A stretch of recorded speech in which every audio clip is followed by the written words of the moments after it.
शिवशरणार्थ. मी शिवभक्तीपरायण रत्नाकांत महाराज एकलारे. गेली आपण 2 दिवस सुंदर असणारा त्या परमरस ग्रंथावरील प्रवचन श्रवण करत आहात. पहिलं प्रवचन आपण परमरस ग्रंथावरील प्रस्ताविक, त्याचबरोबर कालचं प्रवचन परमरसातील अध्याय क्रमांक 1 वर तुम्ही आम्ही चिंतन पाहिले. काल आपण अध्याय क्रमांक 1 मध्ये गुरु महात्मे, त्याचबरोबर कर्म धर्म, ज्ञान विज्ञान, भोग आणि मोक्ष या गोष्टीला जो सहाय्य आहे तो गुरु आहे. आणि हे भोग कशाला म्हणावं, मोक्ष कशाला म्हणावं, ज्ञान कशाला म्हणावं, विज्ञान कशाला म्हणावं, धर्म कशाला म्हणावं, कर्म कशाला म्हणावं, याचं ज्ञान आपण अध्याय क्रमांक 1 मध्ये पाहिले. त्याचबरोबर या अज्ञानी जीवाला शिवतत्वाकडे जाता येईल कसं, याचा मार्ग काय, याचंही ज्ञान आपण चिंतन अध्याय क्रमांक 1 मध्ये पाहिलेलं आहे. आज आपण अध्याय क्रमांक 2 मध्ये गुरुतीर्थ महात्मे आणि ते कसं घेतल्या जातं, त्याचा विधी कसा आहे, गुरुतीर्थ कसं करावं, कोण घ्यावं, कोण्या गुरुचं घ्यावं, असं असणारं अनेक त्या ठिकाणी तीर्थाचं महात्म्य या अध्याय क्रमांक 2 मध्ये सांगितलेलं आहे.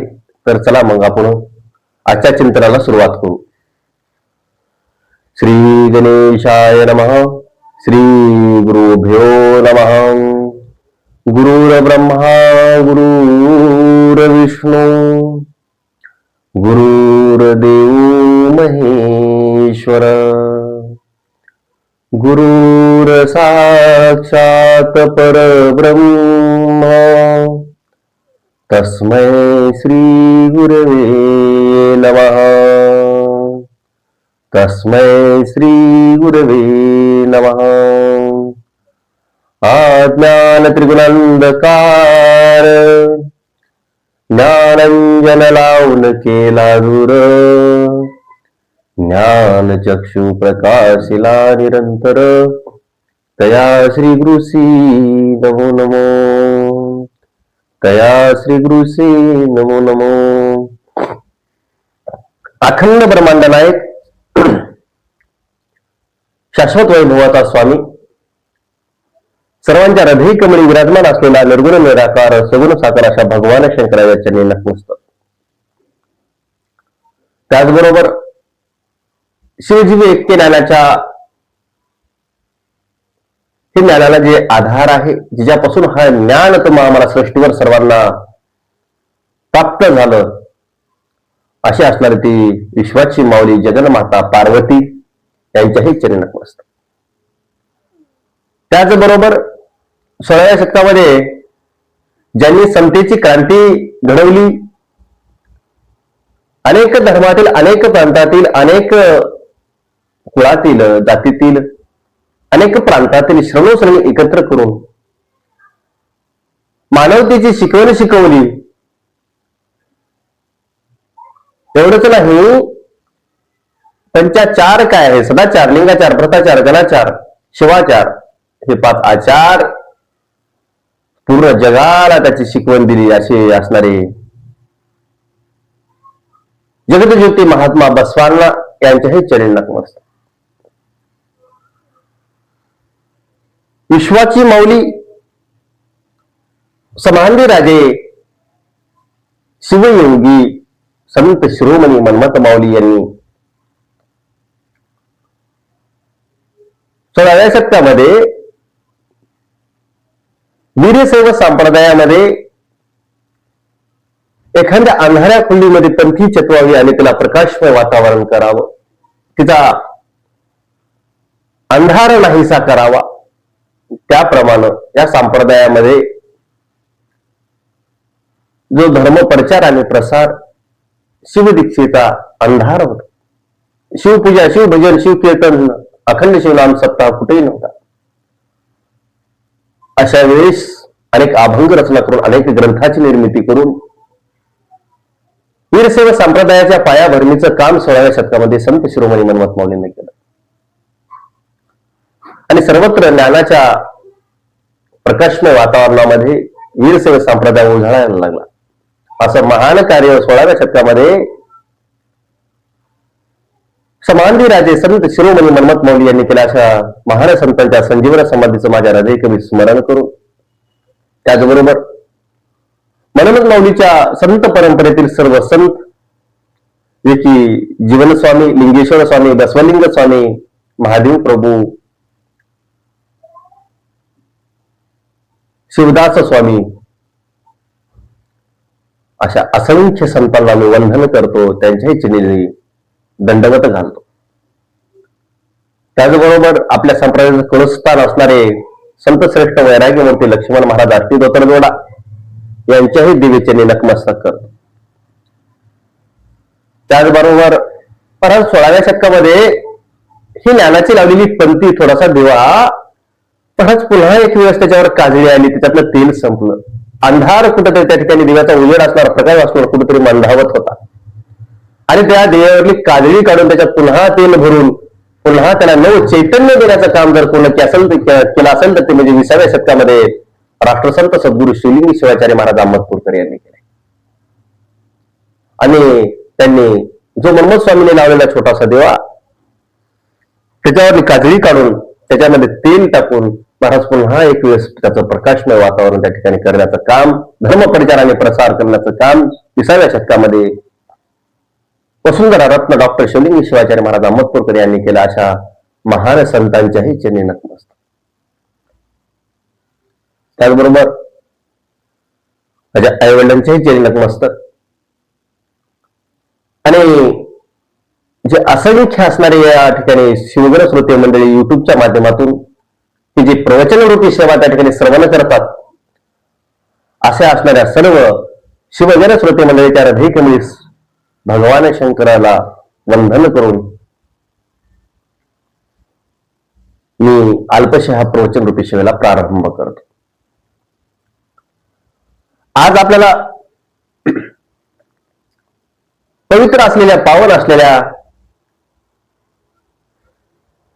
शिवजीव ऐक्य ज्ञानाचा बोध करणारा असा ग्रंथ, जो की वीरशैवाचं बीज अंकुर परमरहस्य असणारा तो ग्रंथ, त्या अध्यायातील आपल्याला, त्या ग्रंथातील आजचा दुसरा अध्याय आणि दुसऱ्या अध्यायावरला आपल्याला आज चिंतन ऐकायचं. परमरहस्यामधील आजचा हा दुसरा अध्याय, जे की काल आपण गुरु महात्म्य ऐकलं, गुरुच्या सहाय्यानं जे आपल्याला भोग वस्तू भेटतात, मोक्षाची प्राप्ती भेटते, ज्ञान कळतं, विज्ञान कळतं, कर्म कळतं, धर्म कळतं, सर्वांना आधार असणारा तो गुरुतत्व आहे. त्याचबरोबर या अज्ञानी जीवाला शिवतत्वाकडे जाण्याचा मार्ग गुरु हे सांगत असतात. गुरु या तत्वापासून जे दुसरे 7 स्थल आहेत, जे की अष्टावरण म्हणतात आपण, जे 7 आवरण आहेत बाकीचे. पहिले 3 पूजनीय आहेत. गुरु, लिंग, जंगम हे पूजनीय आहे. नंतरचे 3 पूजेचे साधन आहेत. मंत्र, भस्म आणि रुद्राक्ष हे काय पूजेचे साधन आहेत. आणि तीर्थ आणि प्रसाद हे काय आहे? फलश्रुती आहे. मग त्या अज्ञानी जीवाला शिवतत्वाकडे जाण्यासाठी सर्वात महत्वाचं आहे फलश्रुती, तीर्थ आणि प्रसाद. त्या अष्टावरणापैकी एक आवरण आहे. आणि ते तीर्थ असणारं काय करतं आपल्या जीवनामध्ये? तीर्थाचा महिमा काय आहे? तीर्थ कोणा घ्यावं, कशा पद्धतीचं घ्यावं, आणि तीर्थ घेतल्याच्या नंतर आपल्याला फलश्रुती काय प्राप्त होत असते? तीर्थ कोण्या गुरुचं घ्यावं, कोण्या गुरुचं घेऊ नये? तीर्थ घेत असताना काय काळजी घेतली पाहिजे किंवा त्याचा विधी कसा आहे, असं असणारं गुह्य ज्ञान त्या ठिकाणी अध्याय क्रमांक 2 मध्ये या ठिकाणी सांगितलं. सुंदर आजचा अध्याय आहे. या अध्यायामध्ये जगन्माता पार्वती त्या ठिकाणी भगवान शंकराला वंदन करून गुरुतीर्थाचा महिमा त्या ठिकाणी विचारतात. तर जगन्माता पार्वती त्या ठिकाणी भगवान शंकराला प्रश्न करतात, पार्वती तुषेजी महेशा, गुरुपाद तीर्थाचा महिमा कैसा, कोण फल स्वयंप्रकाशा, निरूपा स्वामिया. बघा, विश्वाची माऊली जगन्माता पार्वती आणि तो विश्वाचा अधिपती असणारा, तिच्यापासून सृष्टी निर्माती झाली, तो निर्गुण साह्यता नावाच्या मुक्तीला साह्य असणारा नव्हे महाराज, चैतन्यमय जीवाला तर तो चालवतोच, पण जड जीवाला सध्या चालवण्याची ताकद त्या भगवान शिवामध्ये आहे, असा असणारा तो देवादी देव भगवान शंकर महादेव. आणि त्या ठिकाणी पार्वती मातेने त्या भगवान शंकराला प्रश्न केला की, हे देवा, हे स्वयंप्रकाश महेश्वरा, श्री गुरुच्या पादुकाचे काय महत्व आहे व त्याचे शेवटाचे फळ काय? बघा, किती सुंदर प्रश्न विचारला आहे. गुरु पादुकाचा महिमा काय आहे, त्याचा फलश्रुती काय आहे, अशा परीचं जगन्माता पार्वतीने त्या ठिकाणी प्रश्न केला. आणि त्यावर भगवान शंकर सांगतात, शिव म्हणे ओ गिरिजे, तो हा प्रश्न केला ओझे, तो आता निरोपू सहजे तुझ्या आवडी. शिव म्हणतात, हे पार्वती, तुम्ही जो प्रश्न केलेला आहे तो प्रश्न एकदम समर्पक आहे. या अज्ञानी जीवाचं ज्याच्यामध्ये हित दडलेलं आहे, नवे या अज्ञानी जीव शिवतत्वाकडे कसा जाईल याचा मार्ग तुम्ही या प्रश्नातून विचारलेला आहे, असं भगवान शंकर म्हणतात. आणि पुढे सांगतात, क्रिया आणि वेद मंत्र मज पासून सर्वत्र उत्पन्न होते पवित्र, सप्तकोटी मुख्य जे, त्याची जी जीवन क्रिया ती असे जंगम प्रिया, म्हणून गुरु आचार्य श्रेष्ठ जाणे मी देवी. बघा, भगवान शिवानं त्या गुरुतीर्थाचा महिमा सांगत असताना सांगितलं, क्रिया आणि वेद मंत्र जे आहे ते माझ्यापासून उत्पन्न आहेत, माझ्यापासून झालेले आहे आणि ते पवित्र आहेत. सप्तकोटी मुख्य ते म्हणले की नाही महाराज, असा असणारा त्या ठिकाणी वेद, 7 कोटी मंत्राचा उच्चार आणि त्याचे जे फलश्रुती आहे, हे 7 कोटी मंत्र असतील, वेदाचं पठन असेल, त्याच्यातून जे काही पुण्याची प्राप्ती घडली त्याही पेक्षा अधिक पुण्य हे गुरुतीर्थापासून मिळतो. त्या ठिकाणी जंगम तीर्थापासून, इष्टलिंग तीर्थापासून भेटतं, असं या ठिकाणी साक्षात भगवान शंकर या ठिकाणी सांगतात. तर सप्तकोटी किंवा वेदाचं मन पठन जर केलं तर फलश्रुती मिळत असते, त्याचं तुम्हाला पुण्य प्राप्त होतं. पण भगवान शंकर म्हणतात, त्याची जी जीवन क्रिया ती असे जंगमप्रिया, म्हणून गुरु आचार्य श्रेष्ठ जाणे निधी. जो जंगम क्रियेने जर चालतो, धर्मानं चालतो, आचरणानं चालतो, तो गुरु आचार्य श्रेष्ठ आहे म्हणतात.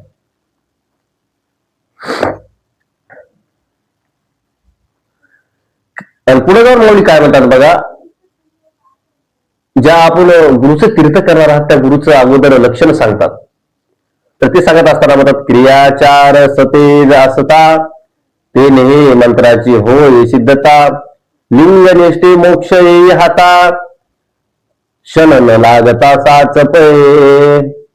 जो क्रियाचाराने चालतो, तर जर मंत्र दिला तर तो कसा आहे, सिद्ध मंत्र होतो. आणि त्या मंत्राची ताकद एवढी असेल की महाराज त्या साधकाची फलश्रुती खूप अनन्यसाधारण त्या ठिकाणी मंत्र जपल्याच्या नंतर प्राप्त होते. पण गुरु कसा असावा लागतो, क्रियाचार असावा लागतो. त्याची रोजची नित्यक्रिया ही आचार्याला धरून असली पाहिजे, लिंगनिष्ठ असली पाहिजे. आणि ही लिंगनिष्ठ असेल तर नक्कीच त्या साधकाच्या हाताला लिंग निष्ठेच्या बळावर, त्या साधनेवर मोक्षाची प्राप्ती झाल्याशिवाय राहणार नाही.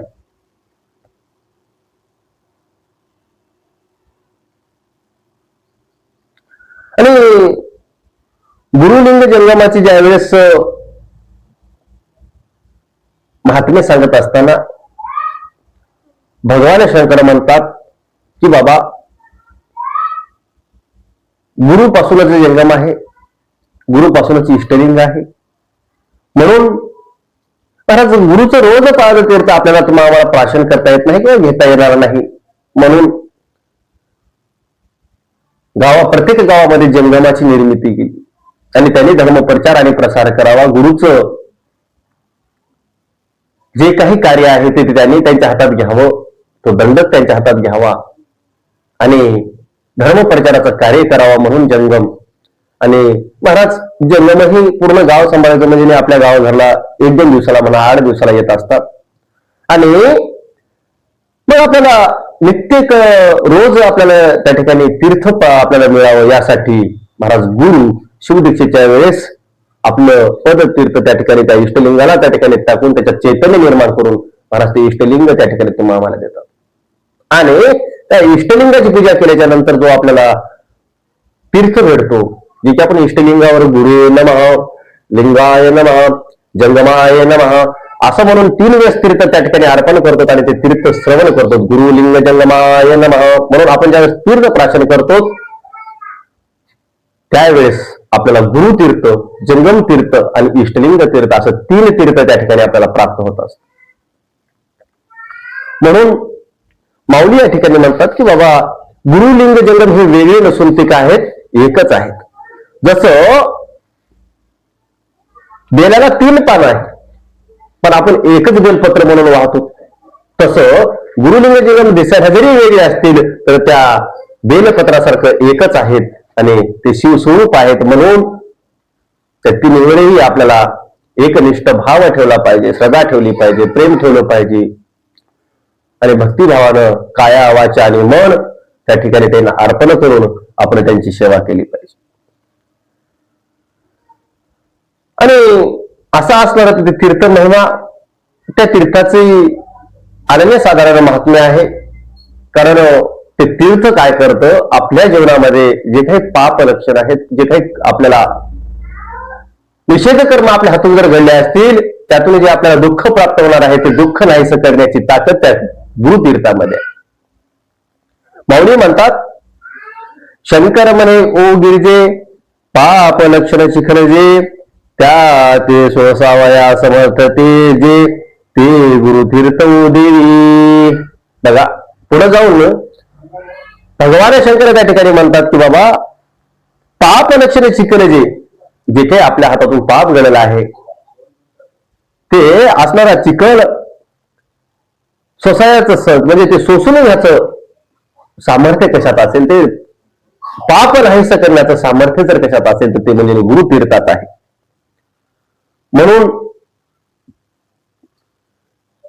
ते गुरुतीर्थ विश्वासे सेविता, रघे ज्ञानदीप प्रकाशे तत्वता, संसार दृढ उन्नोनी सायुजता, ती लाहे ओ देवी. बघा भगवान शंकराने या ठिकाणी काय सांगितलं, ते गुरुतीर्थ जर तुम्ही आणि विश्वासानं प्रेमानं भक्तिभावानं जर श्रवण केलं, ते घेतलं, ग्रहण केलं तर काय होते म्हणतात, हृदयामध्ये ज्ञानदीप प्रकाशत त्या ठिकाणी त्याची ज्योत त्या ठिकाणी प्रज्वलित होईल, ज्ञानाची ज्योत त्या ठिकाणी प्रज्वलित होईल आणि त्या ज्ञानामुळे काय होईल, संसारामधून सध्या त्या भवसागरातून तुम्ही तरुण जाल आणि सायुज्यता नावाची मुक्ती त्या ठिकाणी तुमच्या सोबत त्या ठिकाणी प्राप्त होईल, स्वरूप प्राप्त होईल, त्या ब्रह्मरूप अवस्थेला तुम्ही जाल.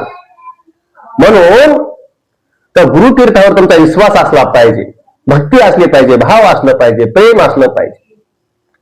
आणि ते जर तुम्ही विश्वासानं घेत असताल, भक्तिभावानं जर घेत असताल, प्रेमाने घेत असताल तर नक्कीच तुमच्या हृदयामध्ये त्या ठिकाणी ज्ञानाची दिव्य ज्योत लागल्याशिवाय राहणार नाही आणि या जड जीवाचा उद्धार झाल्याशिवाय राहणार नाही, त्या शिवतत्वाला गेल्याशिवाय राहणार नाही. असं असणारं त्या ठिकाणी महाराज गुरुतीर्थ तुम्ही आम्ही श्रवण केलं पाहिजे. असा असणारा तो महिमा अनन्यसाधारण आहे. तर अशा प्रकारे त्या ठिकाणी गुरु महात्मा कळल्याच्या नंतर पुन्हा विश्वाची माऊली जगन्माता पार्वती त्या ठिकाणी भगवान शंकराला पुन्हा प्रश्न करायला लागते. पार्वती म्हणे, ए महेशा, गुरु तीर्थ जे अविनाशा, ते कैसे करावे विधीस, सत्य सांगा मद लागी. बघा, हे भगवान शंकरा, हे परमात्म्या, जे तुम्ही आता मला गुरुतीर्थाचा महात्म्य सांगितलेलं आहे, ते गुरुतीर्थ जर विश्वासानं घेतलं तर निर्गुण संहिता नावाची मुक्ती प्राप्त होत असते. असं असणार ते श्रेष्ठ तीर्थ, त्याचा विधी काय, ते कसा केला पाहिजे, ते तीर्थ कसं घेतलं पाहिजे, अशा परीचं ते गुरुतीर्थ विधी काय आहे हे मला सांगा. अशा पद्धतीने जगन माता पार्वतीने प्रश्न केला आणि भगवान शंकरानं खूप सुंदर प्रकारे त्या ठिकाणी महाराज गुरुतीर्थ कसं केलं पाहिजे आणि घेतलं पाहिजे हे सांगत असताना त्याचा विधी सांगतात. काय करायचं, अगोदर गुरुला विश्वस्वरूप समजून त्यांना उत्तम अशा उच्च आसनावर बसवायचं. बघा, गुरु ज्या ज्या वेळेस आपल्या घरी येतात किंवा आपण गुरुच्या सानिध्यामध्ये त्यांच्या मठामध्ये जातो, त्यांच्या आश्रमामध्ये जातो, त्यावेळेस अगोदर गुरुच्या चरणावर महाराज दंडवत करायचं, नाही मस्तक टेकवायचं.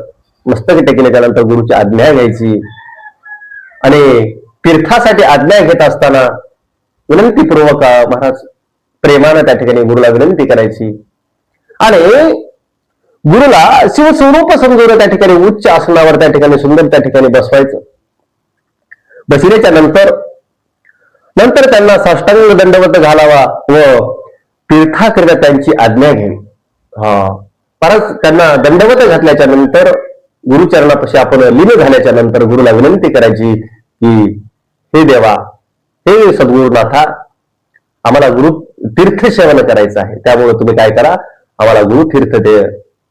आमच्या अज्ञानी जीवाला शिवतत्वाकडे जाण्यासाठी, त्या जीवाच्या कल्याणासाठी गुरुतीर्थ अत्यंत आवश्यक आहे. ते तीर्थ तुमच्याकडून आम्हाला घ्यायचं आहे.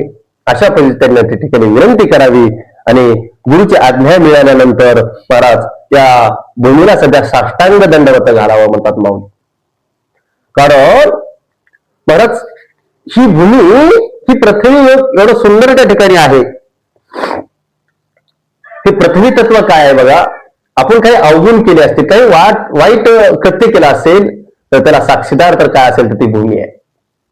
बघा, आपली विष्ठा असेल, घाण असेल, का कचरा असेल, महाराज कधीच तिला दुःख मानलं नाही तुम्ही त्या ठिकाणी घाण केलेल्या गोष्टीसाठी. पृथ्वीचा गुण किती सुंदर आहे. आणि पृथ्वीवर एखाद्या ज्ञान यज्ञ केला, नामजप जर केला तर कधीच पृथ्वी चांगल्या कर्मामुळे सध्या हर्ष मानत नाही. पृथ्वीचा गुण खूप सुंदर आहे. परत पृथ्वी प्रत्येक गोष्टीला साक्षीभूत आहे. म्हणून महाराज रोज सकाळी उठल्याच्या नंतर काही गोष्टीला नमस्कार केला पाहिजे. पहिल्यांदा झोपेतून उठल्याबरोबर या जमिनीवर आतरणावरून पाय ठेवत असताना या भूमीवर मस्तक ठेवा, तिला धन्यता माना. दिवसभर माझं ओझं घेतीस, मी केलेले सर्व पाप कर्म पुण्यकर्म तू माझ्या पोटात घेऊन मला सांभाळतीस, म्हणून तिची कृतज्ञता व्यक्त करण्यासाठी त्या भूमीला वंदन करा. दुसरी गोष्ट, उगवत्या सूर्याला तुम्ही वंदन करा. का तर महाराज झोपीमध्येच आपल्याला शिवैक्य प्राप्त झाला असतं, लिंगैक्य प्राप्त झाला असतं, आपण मरण पावलो असतो, तर हा दिवस आपल्याला पाहता आला नसता. पण महाराज शिवकृपेने तो आपल्याला आजचा दिवस उजळलेला आहे, आपल्याला तो सूर्य ते पाहता येत आहे. आजचा दिवसाची सुरुवात झालेली आहे, म्हणून उगवत्या सूर्याला वंदन करायचं सकाळी. त्याचबरोबर घरातील ज्येष्ठ नागरिक आई वडिलांचे दर्शन घ्या, इष्टदेवतेचं दर्शन घ्या, मग स्नान पूजा करून इष्टलिंगाची पूजा करा आणि आपल्या नित्यकर्माला जा. परत ज्या ज्या वेळेस आपण प्रसाद ग्रहण करतो, जेवण करत असतो, त्यावेळेस जो विश्वाचा मालक आहे, जगाचा पोशिंदा असणारा तो त्या ठिकाणी शेतकरी मायबाप, त्या शेतकरी मायबापाला वंदन करायला शिका. त्याच्यामुळे आपण 2 टायमाचं त्या ठिकाणी अन्न प्रसाद त्या ठिकाणी ग्रहण करत असतो.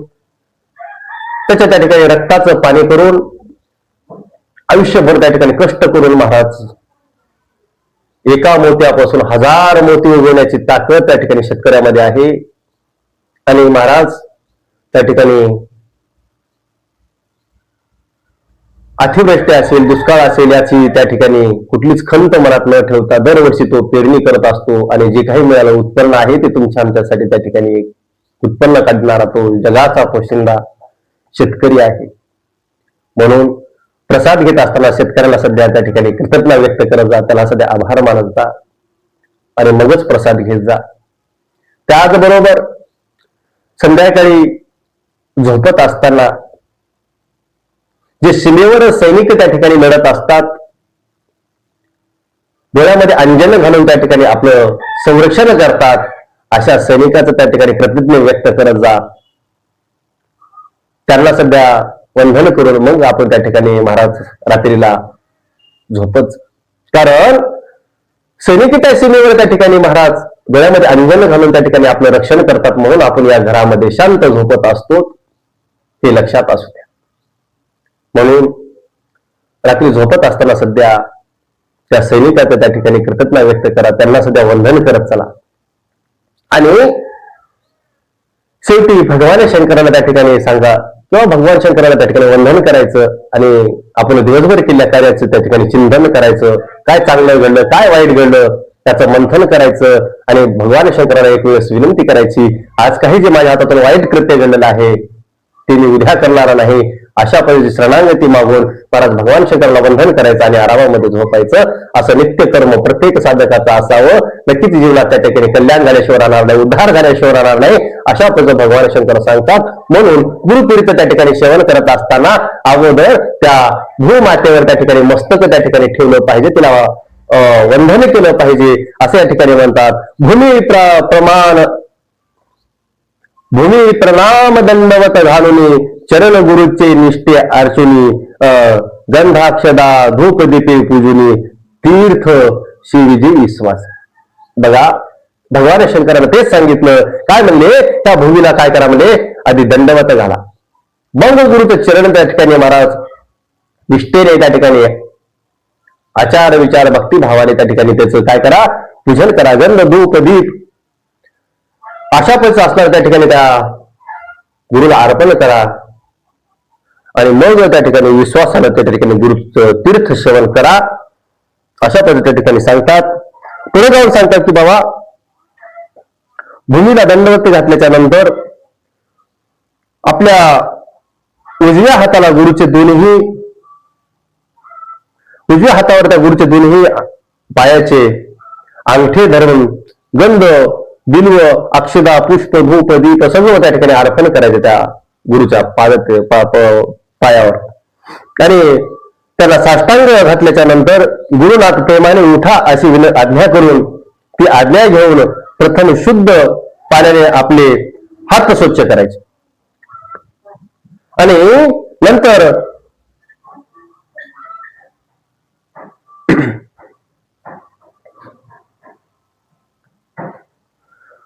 महाराज अशा पद्धतीचं त्या ठिकाणी झाल्याच्या नंतर त्या साधकानं ती पूजा विधी करत असताना पूर्ण शरीराला भस्म धारण करणं गरजेचं, जे की 15 ठिकाण सांगितले आहेत.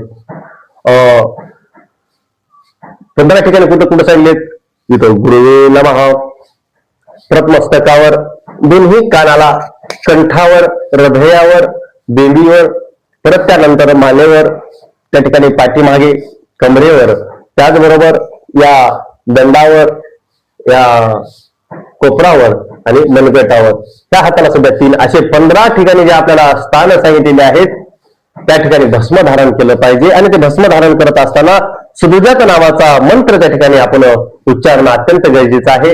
आणि असं करत असताना त्या ठिकाणी महाराज भस्म स्नान, शास्त्राने तसे 7 स्नान सांगितलेत बघा, गंगा स्नान, आग्नेय स्नान, भस्म स्नान, दिव्य स्नान, मंत्र स्नान, असे 7 स्नान त्या ठिकाणी शास्त्राने सांगितलेले आहेत. त्यापैकी एक स्नान म्हणजे ते भस्म स्नान आहे. आणि ते भस्म स्नानच महाराज केलं की आपले पाप नाहीसे होतात. आता मी इथं काही जास्त विस्तार सांगणार नाही. भस्म तयार करण्याच्या 4 पद्धती आहेत, कल्पभस्म, अकल्पभस्म, आहे की नाही महाराज? तुम्हाला सर्वांना ज्ञात आहे ते. भस्म लावण्याच्या पद्धती दोन आहेत, एक अनमोल पद्धत, एक विनमोल पद्धत. तर जे काय आपण किरकोळ भस्म लावतो या मधल्या 3 बोटानं महाराज अशा प्रकारे त्या ठिकाणी डावीकडून उजवीकडे त्या ठिकाणी भस्म धारण केलं जातं. आणि भस्माला 5 नाव आहेत. भस्म, विभूती, रक्षा अशा असणाऱ्या त्या ठिकाणी 5 नावं त्या भस्माला आहेत. भसीत असं असणारं ते भगवंतानं त्या 5 गायीच्या गोमूत्रापासून, इष्टेपासून जे भस्म तयार केलं जाणार ते पावन पवित्र भस्म सर्व अंगाला सदुजात नावाच्या मंत्रानं तुम्ही आणि धारण करायचे. त्यावेळेस नंतर भस्म धारण झाल्याच्या नंतर नम्रपणे त्या ठिकाणी गुरुच्या इष्टलिंगाची पूजा करायची आहे. नंतर लहान एका पात्रामध्ये म्हणा, त्या चंबूमध्ये म्हणा, गुडघ्यामध्ये म्हणा, शुद्ध असं असणारं त्या ठिकाणी वस्त्रगाळ केलेलं, 3 वेळेस वस्त्रगाळ करून पाण्याची शुद्धी करून घ्यायची. गुरुतीर्थामध्ये पाण्याची शुद्धी होणं महत्वाचं आहे, एकदम महत्वाचा भाग आहे. म्हणून या ठिकाणी गुरु म्हणतात पाण्याची 3 वेळेस काय करा, वस्त्रगाळ करून शुद्ध पाणी त्या ठिकाणी चंबूमध्ये भरून महाराज ते आपल्या जवळ ठेवायचंय.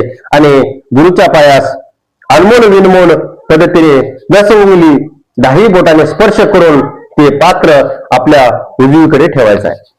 बघा, अशा पद्धतीचं असणार त्या ठिकाणी गुरुतीर्थ करत असताना काही गोष्टी सांगितलेल्या आहेत, काही काळजी सांगितलेली आहे. त्याचबरोबर पुढे जाऊन माऊली म्हणतात की पादपूजा करत असताना नंतर लिंग पूजा करावी आणि त्या गुरुच्या लिंगाला पत्र, पुष्प, धूप समर्पण करून पूजा केली असता विशेष पुण्य प्राप्त होतं म्हणतात. बघा, त्या गुरुच्या इष्टलिंगाला बराच धूप दीप त्या ठिकाणी लावून सुंदर प्रकारे जर पूजा केली तर अनन्यसाधारण त्या ठिकाणी पुण्याची प्राप्ती होत असते. नंतर श्री गुरुच्या पदकमलाबरोबर मस्तक, दोन्ही खांदे, दोन्ही कोपरे, दोन्ही मनगट आणि आधी सर्व अंगावरील गंध, अक्षदा, पुष्पमाला प्रदान करून महापूजा करावी म्हणे.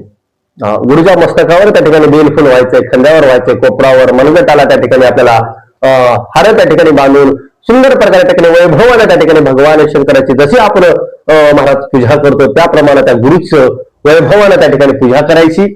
आणि त्या ठिकाणी पूजा झाल्याच्या नंतर धूप आरती, दीप आरती करून पुष्पांजली अर्पण करावी. आणि मग मात्र महाराज नैवेद्य तांबूल असणाऱ्या त्या ठिकाणी दक्षिणा समर्पण करून गुरुला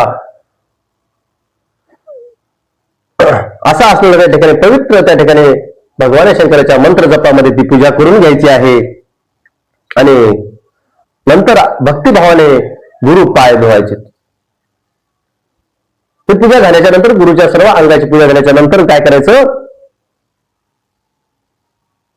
सुंदर प्रकारे त्या भक्तिभावानं गुरुचे पदस्पर्श करून तीर्थाच्या पात्रात स्मरहर यंत्रयुक्त प्रणव सहित पंच प्रणव लिहून अर्थात ओंकारा सहित पंचाक्षर मंत्र लिहून दोन्ही पात्रे खाली ठेवावीत. नंतर दोन्ही अंगठ्यावर प्रणव लिहून ईशान मंत्र म्हणत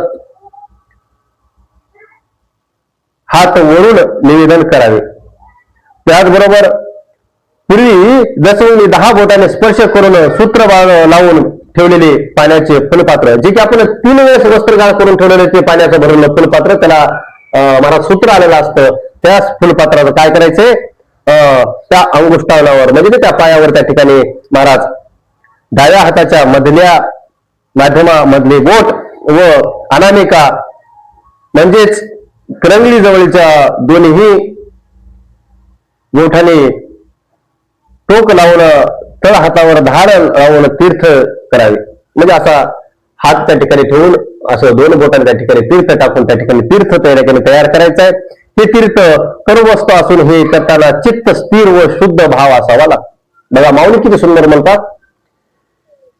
हे जे तीर्थ कसं आहे परवस्तू आहे आणि हे करत असताना चित्त शुद्ध आणि स्थिर असणं गरजेचं आहे. बघा माणसाचं मन कसं आहे, खूप चंचल आहे, म्हणून माऊलीने या ठिकाणी मुद्दामून सांगितलेलं आहे. त्या ठिकाणी परत आपण देहाना आहात तिथं आणि गुरुतीर्थ करत आहात, पण आपलं मनच कुठेतरी तिकडे विचलित आहे, कुठेतरी दुसऱ्या कामामध्ये लागलेलं आहे, तर ते तीर्थ होणार नाही. म्हणून मन स्थिर असलं पाहिजे, त्या भक्तीमध्ये विलीन झालं पाहिजे आणि नुसतं शुद्धही असलं पाहिजे. नसलं तर काहीतरी मनामध्ये द्वेष ठेवून, काहीतरी नको ती इच्छा मनामध्ये ठेवून जर ते गुरुतीर्थ करत असतात तर ते तीर्थ तुम्हाला पावन होणार नाही. म्हणून मन हे शुद्ध असावं, पवित्र असावं, अशा पद्धती त्या ठिकाणी माऊली सांगतात. चरण पवित्र नितंत ब्रह्म, त्याचबरोबर पवित्र असणार त्या ठिकाणी तीर्थ, भक्तीत अंतकरणाने गुरु नामाचा जयघोष करावा आणि मग तीर्थ सेवन करावे. ते झालेलं तीर्थ त्या खाली ताठामध्ये तयार झालं तीर्थ, ते काय करायचं, गुरुभक्तीनं गुरुचा नामघोष करायचा आणि ते तीर्थ सर्वांना सेवन करायचं. हे ते तीर्थ त्रिविध आहे. ते तीर्थ कसं आहे बघा, गुरुचं तीर्थ त्रिविध म्हणजे 3 प्रकारचं तीर्थ आहे. जोपर्यंत पात्रामध्ये आहे तोपर्यंत काय ते गुरुतीर्थ आहे आणि तेच गुरुतीर्थ आपण इष्टलिंगावर घालतो त्यावेळेस ते इष्टलिंग तीर्थ आहे, लिंग तीर्थ आहे. आणि ते आपण इष्टलिंग असा धरून आपण ज्यावेळेस प्राशन करतो ते म्हणताना महाराज मुखामध्ये जात असताना जंगम तीर्थ आहे. अशा पद्धतीचं त्रिविध तीर्थ त्या ठिकाणी तुम्हाला प्राप्त भेटतं.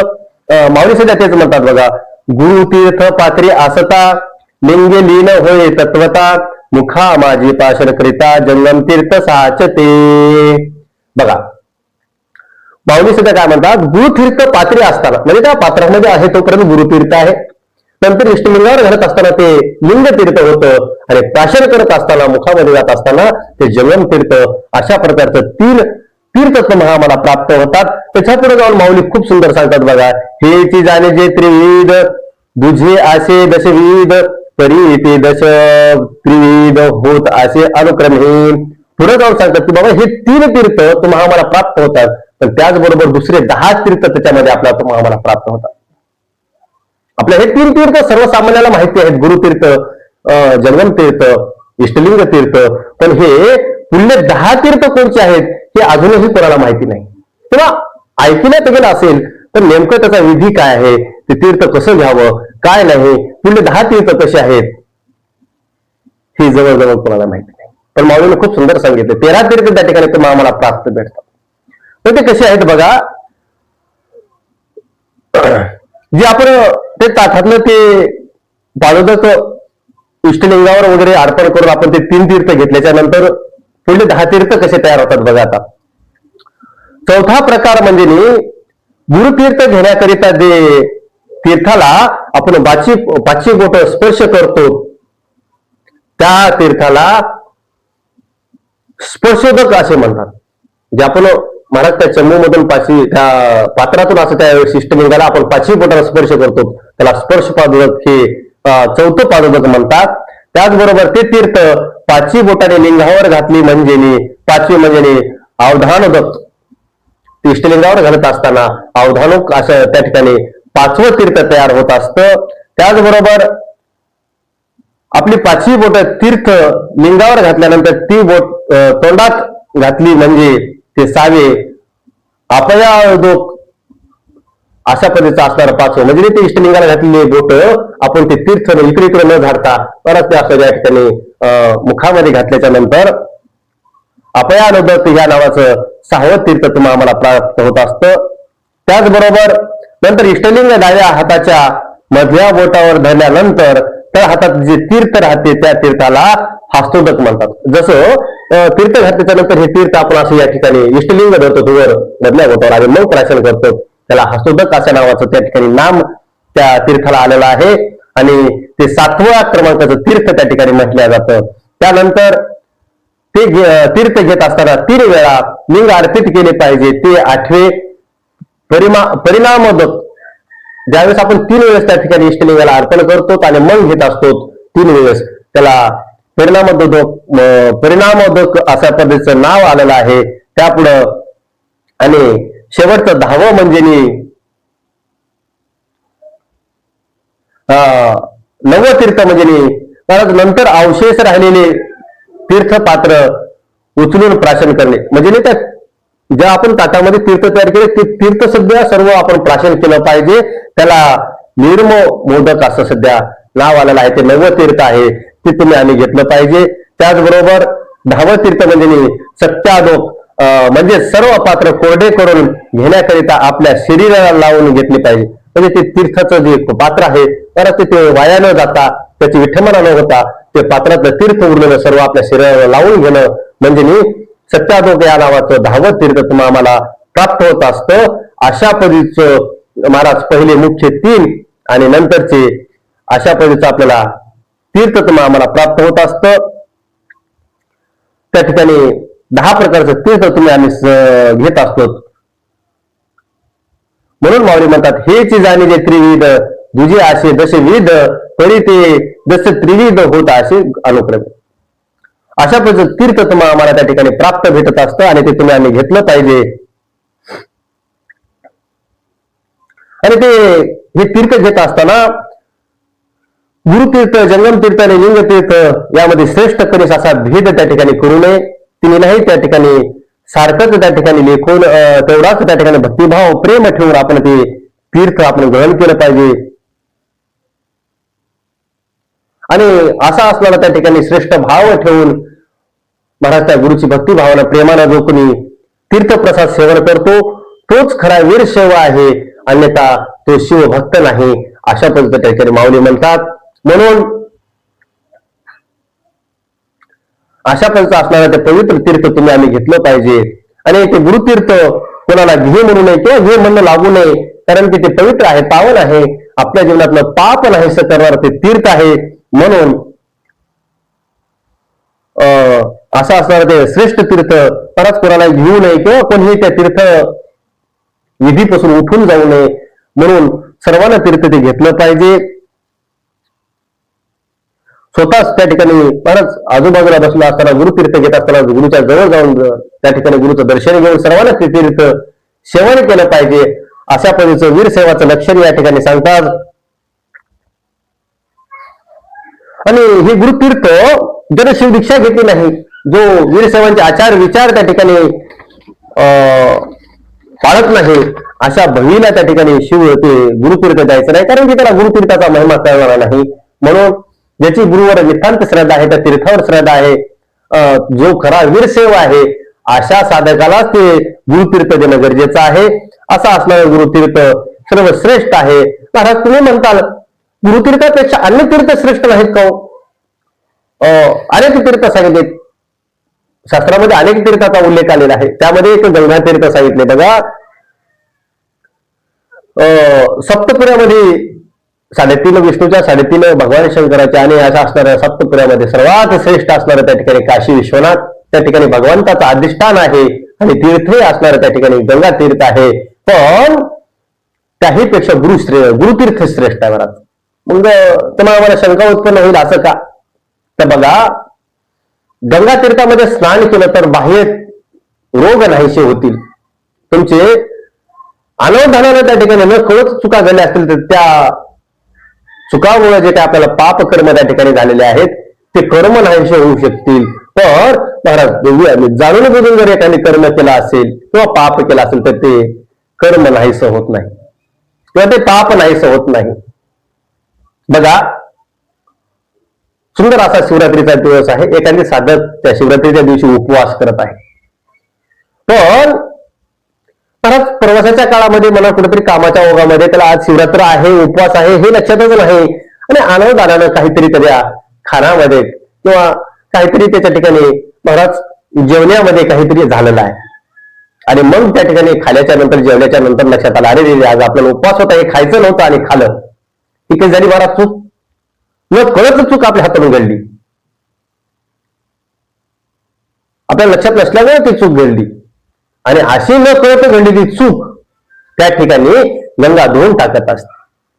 पण महाराज शिवरात्रीचा दिवस आहे, आज उपवास आहे हे आपल्याला माहिती आहे.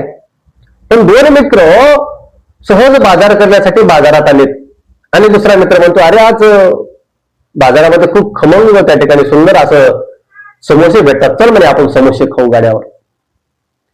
आणि दुसरा मित्र म्हणाले, नाही रे मला आज उपवास आहे, शिवरात्र आहे आणि आज मला उपवासाचं काही खायला जमत नाही. तो दुसरा मित्र म्हणे, अरे म्हणला वर्षाच्या काठी 12 शिवरात्री येतात, त्याच्यात महाशिवरात्र असते, तू दर शिवरात्र उपवास करतोस, एखादी उपवास वाटल्यानं काय व्हायले, चल असा आग्रह केला. आणि त्या आग्रहा खातीर त्यानं महाराज सगळं माहिती आहे, आज शिवरात्र आहे, आज उपवास आहे, ते समोसे खाऊ नये त्याचं ज्ञान सध्या आहे, पण त्या मित्राच्या आग्रहा खातीर महाराज त्या ठिकाणी जाऊन ते उपवासाच्या दिवशी सध्या समोसे खाणं म्हणजे जाणून बुजून चूक करणं आहे. आणि ती चूक झालेली गंगा धुवू शकत नाही. आणि महाराज अशा काही चुका आपण करत असतो, आपल्याला कळतं, आपला अंतरंग त्या ठिकाणी म्हणत असतो की हे चुकीचं आहे, करू नकोस, तरीही तर आपण करता. आणि मागून त्या ठिकाणी पश्चाताप आपल्याला त्या ठिकाणी त्या चुकीचा होत असतो. आणि अशा वेळेस त्या भगवान शंकरापाशी, जे भगवान शंकराचा अंश आहे, त्या गुरुच्या सानिध्यामध्ये त्या चरणापाशी शरणागती गेल्याच्या नंतर झालेल्या सर्व चुकाची त्या ठिकाणी माफी मागितल्याच्या नंतर महाराज गुरु कृपा आशीर्वाद करून त्या साधकाच्या चुका नाहीशा किंवा ते पाप नाहीसं करतात. आणि मग मात्र त्याचा उद्धार होत असतो, कल्याण होत असतं. म्हणून गुरुतीर्थ हे श्रेष्ठ आहे. शिव पुढे म्हणणार आहेत, साक्षात शिवाचं त्या ठिकाणी वाणी आहे, शिवापेक्षा गुरु श्रेष्ठ का, असा प्रश्न निर्माण होतो. गुरु श्रेष्ठ की शिवश्रेष्ठ, गुरु थोर म्हणावा की शिव थोर म्हणावा, आधी नमस्कार कोणाशी करावा, मला भासतो सद्गुरु थोर वाटे, तयाच्या प्रसादे शिवसाम भेटे. तयाच्या प्रसादे, कोणाच्या, गुरुच्या कृपा प्रसादाने, गुरुच्या ज्ञानरूपी प्रसादाने आपल्याला सद्गुरूचं स्वरूप कळतं, त्या शिवाचं स्वरूप कळतं. म्हणून हे गुरु हे शिवापेक्षाही श्रेष्ठ आहेत. शिव परब्रह्म होय सही, तरी भेटे बोलणे न घडे काही. ऐक नाही बाराचा भगवान शिव त्या ठिकाणी सांगतात, शिव परब्रह्म तत्व आहे, मी स्वतः परब्रह्म आहे, पण माझी भेट ते होत नाही. पण माझाच अंश असणारा गुरु त्या ठिकाणी तुम्हाला भेटतो, बोलतो, शंकेचं समाधान करतो आणि शिवतत्वापर्यंत नेण्याचं काम त्या ठिकाणी गुरु करतात. म्हणून शिवापेक्षा हे श्रेष्ठत्व असणारं त्या ठिकाणी गुरुतत्व आहे. म्हणून गुरुला शरणागती गेलं पाहिजे, त्यांचं तीर्थ घेतलं पाहिजे. आणि गंगा तीर्थाचं एक अवगुण आहे. महाराज गंगा तीर्थासाठी तुम्ही स्नान करायला सहज त्या ठिकाणी नदी पात्रामध्ये उतरल्याच्या नंतर, त्या गंगेमध्ये उतरल्याच्या नंतर जर एखाद्या वेळेस त्या खड्ड्यामध्ये एखादी साधक जरी गेला तर महाराज त्या गंगेमध्ये बुडून मरण्याची भीती आहे. पण गुरुतीर्थामध्ये कोणीही त्या ठिकाणी आतापर्यंत तरी मरण पावला अशी एकही गोष्ट घडली नाही. गुरुतीर्थामुळे सर्व त्या ठिकाणी तरुणच जात असतात, त्याचा उद्धार होत असतो. असं असणारं श्रेष्ठ तीर्थ तर काय असेल तर ते म्हणजे गुरुतीर्थ आहे. म्हणून महाराज अनन्यसाधारण असणारं त्या अष्टावरणापैकी एक मुख्य आवरण आहे हे तीर्थ. आणि ते तीर्थ आवरणाचं आज ज्ञान जगन्माता पार्वती त्या भगवान शंकराला त्या ठिकाणी विचारते. महाराज रम्य असणाऱ्या त्या कैलास पर्वतावर त्या ठिकाणी हा संवाद त्या ठिकाणी चालू आहे.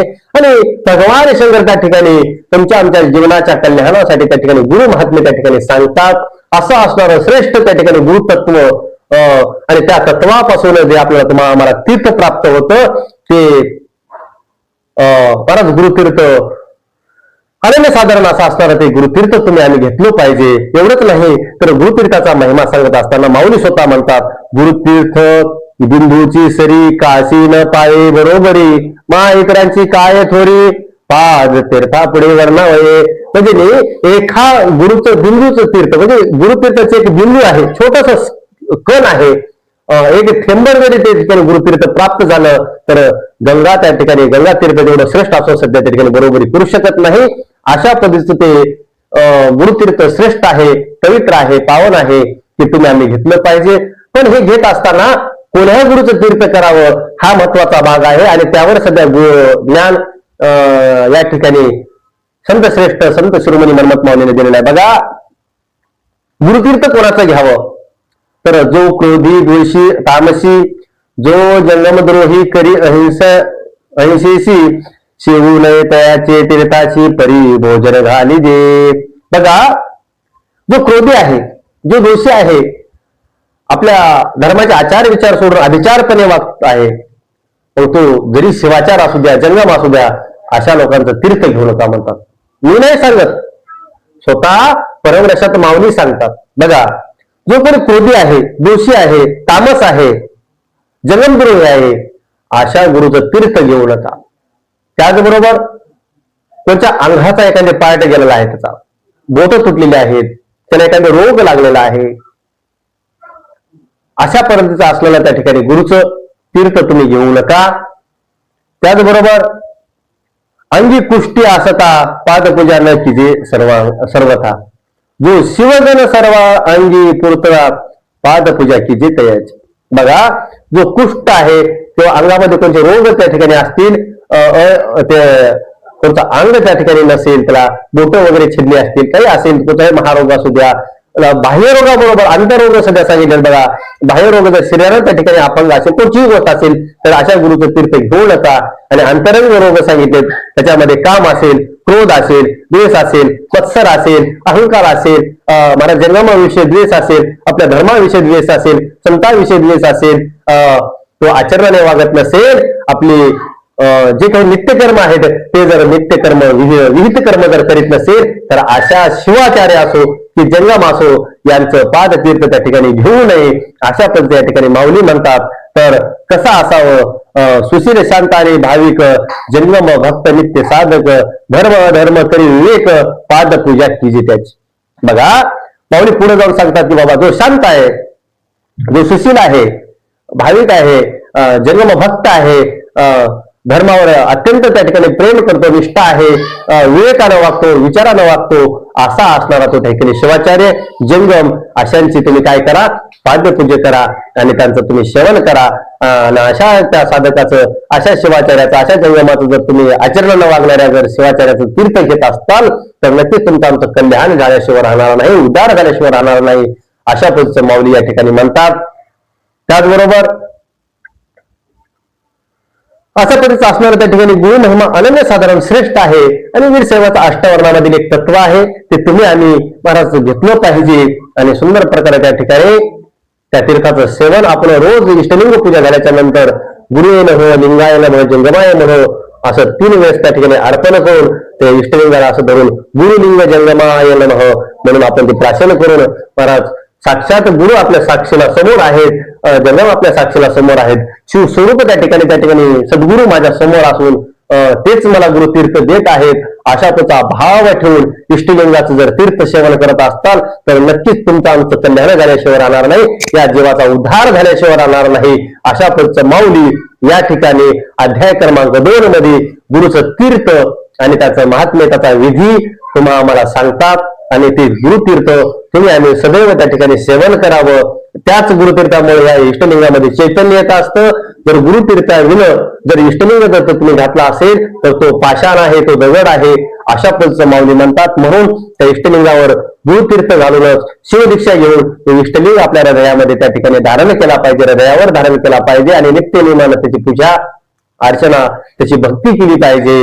अन्य देवावर शरणागती जाण्याची गरज नाही, कारण तो भगवान शिव असणारा तुमच्या ठिकाणी सदैव त्या हृदयावर तुमच्या विराजमान असतो. त्या भगवान शंकराची भक्ती करा, त्याच्यावर श्रद्धा प्रेम ठेवा, नक्कीच तुमच्या सर्व इच्छा मनोकामना पूर्ण झाल्याशिवाय राहणार नाहीत. अशा असणारा त्या ठिकाणी तीर्थाचा महिमा विश्वाची माऊली समाधिराजे संत शिरोमणी विश्वाचा अधिपती भगवान शंकर परमात्मा या ग्रंथाच्या माध्यमातून त्या ठिकाणी सांगण्याचा प्रयत्न करतात. आणि परत जसं जमेल तसं अल्पशा वेळेमध्ये आपण ही प्रवचन रूपी सेवा त्या ठिकाणी करण्याचा प्रयत्न करत आहोत. म्हणून वीर सेवाचं जे 19 तत्वामधलं हे तीर्थ एक तत्व आहे, ते तीर्थ तुम्ही आणि सेवन करून आपल्या जीवनाचं कल्याण करावं. या अध्यायामध्ये असं सुंदर प्रकारे त्या ठिकाणी माऊलीने सांगितलेलं आहे. आपण गेली 2 अध्याय त्या ठिकाणी पाहत आहात आणि उद्याच्या अध्यायामध्ये आपल्याला पाहायचं आहे की वीर सेवाची जीवन पद्धती काय आहे, त्याची धारणा स्थिती काय आहे, लिंगनिष्ठा काय आहे, पूजा पद्धती काय आहे, अशा पद्धतीचं असंख्य असणारं ज्ञान, असंख्य असणारे प्रश्न त्या ठिकाणी आपल्या मनामध्ये सदैव त्या ठिकाणी आपल्याला विचारत असतात. त्या असणाऱ्या त्या प्रश्नाचं निराकरण आपल्याला उद्याच्या अध्यायामध्ये पाहायचं की वीर सेवाची जीवन पद्धती काय आहे, त्याची धारणा स्थिती काय आहे, लिंगनिष्ठा कशी असावी, त्याची पूजाविधी कशी असावी, इष्टलिंगाचं महात्म्य सांगणारं, आपलं नित्य कर्म सांगणारा अध्याय, आपला अध्याय क्रमांक 3 उद्याच्या प्रवचनामध्ये पाहायचा आहे. म्हणून सर्वांनी उद्याचंही प्रवचन त्या ठिकाणी श्रवण करावं एवढीच विनंती करतो. आणि आजच्या या गुरुतीर्थ महात्म्याला इथेच थांबतो. आजच्या 2ऱ्या अध्यायाला या ठिकाणी थांबून माझ्या सेवेला पूर्ण विरामध्ये या ठिकाणी देतो. महाराज असे छान छान त्या ठिकाणी प्रवचन तुम्हाला आम्हाला श्रवण करण्यासाठी माझ्या या युट्यूब चॅनलला सर्वांनी सबस्क्राईब केला, शेअर करा आणि होत आहे तेवढं आपल्या मित्रपरिवाराला, नातेवाईकांना ते सुंदर असं असणार परमरसाचं ज्ञान ग्रहण करून आपल्या जीवनाचं कल्याण करण्यासाठी जे माऊलीने मार्ग दाखवलेला आहे ते त्यांच्याही श्रवणात येण्यासाठी माझ्या या युट्यूब चॅनलला सर्वांनी शेअर करावं, त्याला सबस्क्राईब करावं, लाईक करावं आणि कमेंट सगळ्या करा. जे काही योग्य आहे अयोग्य आहे ते मला त्या फोनच्या माध्यमातून म्हणा, कमेंटच्या माध्यमातून सांगण्याचा प्रयत्न करा. नक्कीच आपण सुधारणा करून पुन्हा त्या ठिकाणी माऊलीच्या कृपाशीर्वादाने पुन्हा आपण चांगल्या पद्धतीचं प्रवचन करण्याचा प्रयत्न करू. आजची सेवा या ठिकाणी एवढंच गुरु माऊलीच्या चरणी प्रार्थना करून सेवेला थांबतो आणि पूर्णविराम देतो. ओम शांती शांती शांती. ही माझी वाक्य पुष्पपूजा समर्पण हो श्री गुरु राजा मन्मथ शिवलिंग विनवी ओजा. श्री गुरु नागेशाशी, श्री गुरु नागेशाशी, श्री गुरु नागेशाशी. ओम शांती शांती शांती. संत शिरोमणी मन्मस्वामी महाराज की जय. राष्ट्रसंत सद्गुरु शिवलिंग शिवाचार्य महाराज की जय. जगज्योती महात्मा बसवेश्वर महाराज की, सब संतन की जय. भारत माता की जय.